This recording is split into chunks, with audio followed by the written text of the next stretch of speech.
Hello friends, soul സാവിയുടെ പുതിയൊരു വീഡിയോയിലേക്ക് ഏവർക്കും സ്വാഗതം. ഫ്രണ്ട്സ്, അഫർമേഷൻസിൻ്റെതായിട്ടുള്ളൊരു പാഠ്യപദ്ധതിയിൽ ഇന്ന് ഞാൻ നിങ്ങൾക്ക് നൽകുന്ന അഫർമേഷൻ എന്ന് പറയുന്നത് സമ്പത്തിനെ കുറിച്ചാണ്. എല്ലാവരും അനുഭവിക്കുന്ന ഒരു പ്രശ്നമാണ് സാമ്പത്തികമായിട്ടുള്ള പ്രശ്നം എന്ന് പറയുന്നത്. അവരവർ ആഗ്രഹിക്കുന്ന രീതിയിലുള്ള കാര്യങ്ങൾ നേടിയെടുക്കുവാനോ ചെയ്യുവാനോ വാങ്ങിക്കുവാനോ ഒന്നും സമ്പത്ത് തികയാറില്ല എന്ന് പരിഭവപ്പെടാറുള്ളവരാണ് ഓരോരുത്തരും.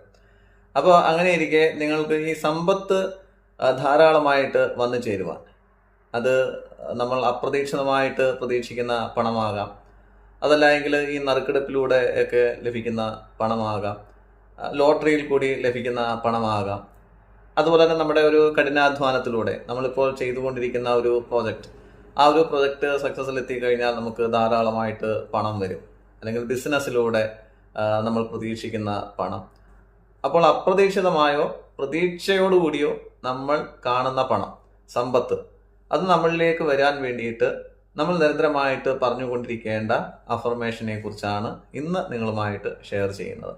അപ്പോൾ സമ്പത്തുമായിട്ടുള്ള അഫർമേഷൻ: ഞാൻ സമ്പന്നനാണ് അല്ലെങ്കിൽ സമ്പന്നയാണ്.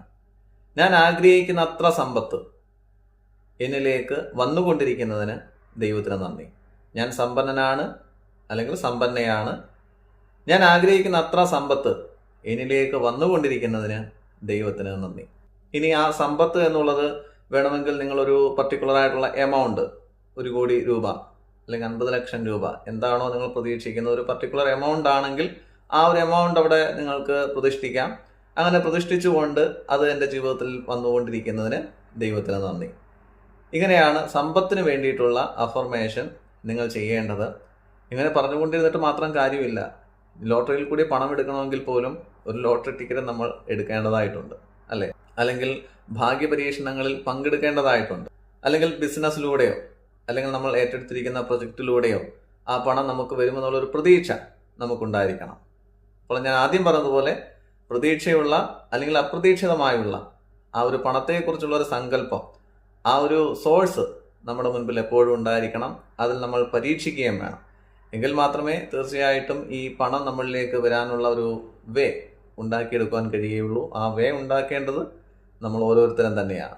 അപ്പോൾ ഈ സ്വയം സ്ഥിരീകരണ മന്ത്രത്തിലൂടെ, അഫർമേഷനിലൂടെ തീർച്ചയായിട്ടും അതിനുള്ള സോഴ്സുകൾ നമ്മുടെ അടുക്കിലേക്ക് വരുന്നതാണ്. അപ്പോൾ അതിൽ ആ പരീക്ഷണങ്ങൾ ചെയ്യേണ്ടത് നമ്മുടെ ഉത്തരവാദിത്തമാണ്, അല്ലെങ്കിൽ ആക്ഷൻ എടുക്കേണ്ടത് നമ്മുടെ ഓരോരുത്തരുടെയും ഉത്തരവാദിത്തമാണ്.